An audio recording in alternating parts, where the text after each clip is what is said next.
Halo semuanya, perkenalkan nama saya Mufid. Selamat datang di channel YouTube GM Kamera, di mana channel ini akan membahas semua yang berkaitan tentang tips and trick di dunia fotografi.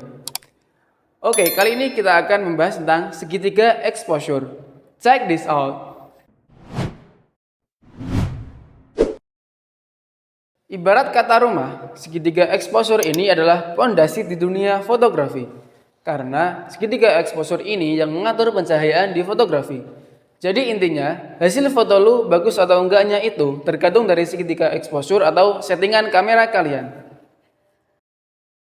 Segitiga exposure dibagi menjadi tiga.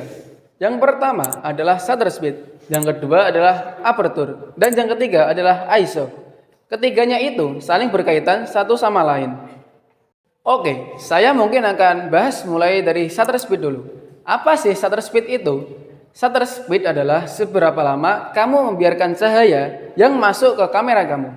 Jadi intinya di kamera kamu itu ada jendela di depan sensor yang buka tutup gitu. Semakin lama shutter speed terbuka, maka semakin banyak intensitas cahaya yang masuk ke dalam film atau sensor, sehingga akan menghasilkan foto lebih terang. Begitu juga dengan sebaliknya. Nah, yang kedua ada yang namanya aperture atau diafragma. Biasanya aperture ini disebut dengan satuan f kecil. Nah terus, apa sih aperture itu? Aperture adalah seberapa banyak kamu membiarkan cahaya yang masuk ke kamera kamu. Jadi, aperture ini ibarat kata jendela rumah kamu. Biasanya di jendela itu ada gordennya kan?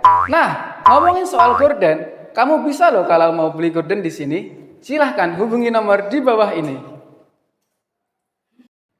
Oke, kita lanjut kembali ke pembahasan tadi ya. Aperture ibaratnya jendela rumah yang ada gordennya. Semakin gordennya terbuka luas, otomatis cahaya yang masuk ke kamera akan lebih banyak. Dan begitu juga sebaliknya. Kalau gordennya terbuka sedikit, itu cahayanya otomatis sedikit. Nah, terus yang terakhir ada yang namanya ISO. ISO ini fungsinya apa sih?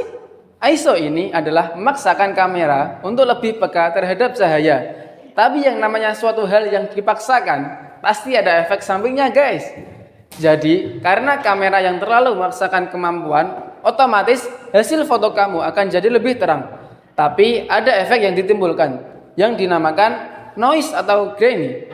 Jadi kasaran di foto kamu nantinya ada titik-titik yang kayak semut gitu. Nah itu dia materi tentang segitiga exposure yang sudah saya bahas hari ini. Semoga kalian bisa lebih ngerti ya, dan lebih gampang dengan adanya channel GM Kamera ini. Oke, cukup sekian aja materi tentang segitiga exposure di dunia fotografi. Sampai jumpa, semoga bermanfaat.